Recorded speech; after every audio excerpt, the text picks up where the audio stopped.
I see Danny Schechter in the crowd with a major poster he's got there and a T-shirt that says, "We love TV." This is Danny Schechter, the news dissector. The corporate media has been very quick to ridicule, to mock, to show the face of the clown, to tear apart what people are saying, or more importantly, to say there's no message. What do you think is the message here? Well, first of all, the initial reaction, ignore it, basically, and it'll go away. Then after the police arrested people, suddenly they determined it was a story and began covering it, first by ridiculing people. But now, more reluctantly, you find the New York Times and others writing editorials supporting what's happening here, editorial writers saying, they're impressed by the sincerity of the people here. So the media attitude has changed. Now, Fox has been, beating up on these people, and there's a good reason for it. They realize it's effective. I don't think they would go into attack mode the way they have if they thought this was something that could be ignored. And so, obviously, the longer this goes on, the more people turn up, the more people support them, the more interest there is in the issue. But it's not only Fox, of course. No, of course not. But I'm saying... wouldn't it be accurate to say that the media depicts the spectrum between the Democratic and Republican parties? They're willing to go if there is a debate there. Like the presidential campaigns, that's the debate for them. Where do the Democrats and Republicans stand on this? Would you say closer together or farther apart? No, I think they're kind of united in being horrified by it, okay? The Republican Party, Cantor called these people a mob, and denounced them, blamed it all on Obama, of course. If there's bad weather, he blames that on Obama. It doesn't seem to matter what it is. But the Republicans are also, clearly having their own problems. They can't agree on a candidate. They're losing public support in the Congress, so they don't know which way to turn either. The Democrats have sort of tried to bless this, but not get too close to it. And the remarks we've seen, by the various people in the White House are really concealed contempt, I would call it, oh, it's wonderful, but, don't ask me anything substantive about it. I think what we have here, an independent spirit, people don't want to be involved in partisan squabbling, who don't want to propose things because they feel that to propose things recognizes the validity of the system, and they don't feel the system really can solve anything, so they don't do it. And I think that's a smart move, because what they're trying to do right now is to build numbers and to build influence, and they're doing that. This thing is spreading across the country and across the world, and it's very exciting. Danny Schechter, the news dissector. There's a march that just formed. They're going by. Looks like they're headed down to Wall Street. And we're joined by Katrina vanden Heuvel. She is the publisher of The Nation magazine. It's great to have you, to see you here. Democracy now. This is, intensely democratic. And I find it so powerful because I think, Amy, you and I,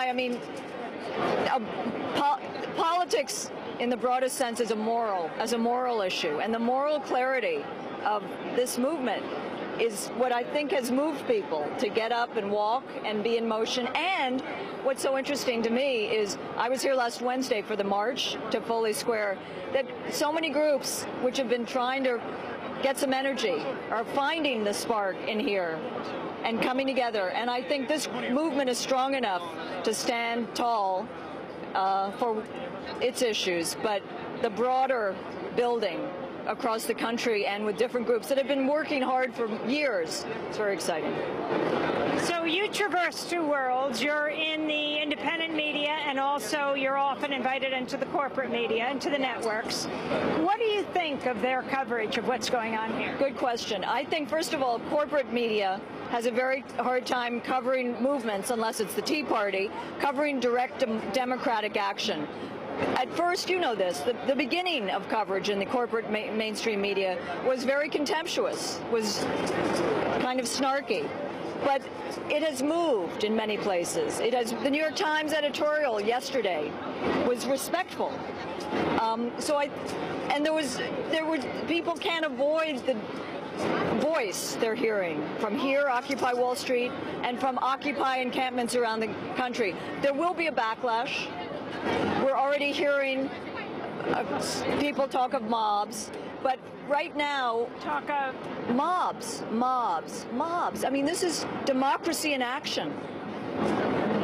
There will be a backlash, but I think the important thing is that it's spreading the idea of the 99ers, the 99%, and this idea that this is class warfare isn't even making it into the corporate media as quickly as it used to. The independent media, I think you've been extraordinary. And I think the independent media, as you know, Amy, understands that politics in this country, in the corporate mainstream, has never done a service to people. It's never shown the real diversity of views and voices and people in this country. And we've had a downsized debate. And now that debate can open up. And this voice, these people are now part of it. They are no longer the voiceless. And what do you think this means for President Obama and the Democrats? Well, I think already you see, even inside D.C., so disconnected from the real economy, you see the beginning of people, I think, there are decent people. Bernie Sanders has endorsed, and Dennis Kucinich, the Progressive Caucus. Nancy Pelosi has endorsed. And President Obama was forced to say the protesters have a point. What does it mean? I don't know, because I don't see here electoral energy. I do believe, and maybe I'm retro, that there needs to be, not from Occupy, but from the spark it lights around this country, some electoral energy to push in the reform direction as we build for more radical systemic change. But for President Obama, you know what it shows? It shows that he's behind the curve. He's lost the momentum. He's not a leader. However, it also shows one thing you know well in our history. What has led to transformational change, whether it was the New Deal, it was labor, militant labor, it was the civil rights movement with Johnson, and it will take this kind of movement to could move a president.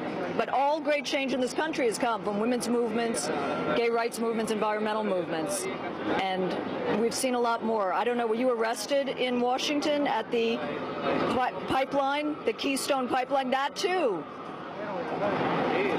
got shamefully little media coverage in the mainstream. Think of the shift in just a few weeks. Shamefully. Can you imagine if 1,000 Tea Partiers had handcuffed themselves to the White House? So this is moving that too. And the critique that there's no one message. There are a statement of principles which are powerful in their moral clarity. Let others make demands, but out of here, there's a message. We want a different world. We want a world in which there is fairness and justice and economic justice. We've seen many groups, Amy, you know this, which have a litany of policy demands. Demands assume that the system will respond. What is important now is a message of principle, an ethical reset of our politics. And I think that this speaks to that. And may it light a spark and let others who have toiled long and hard, fighting foreclosure evictions, fighting for economic justice, which do have those demands, let it illuminate their work, but let this movement have its moral clarity and principled stance. Katrina vanden Heuvel, publisher of The Nation magazine.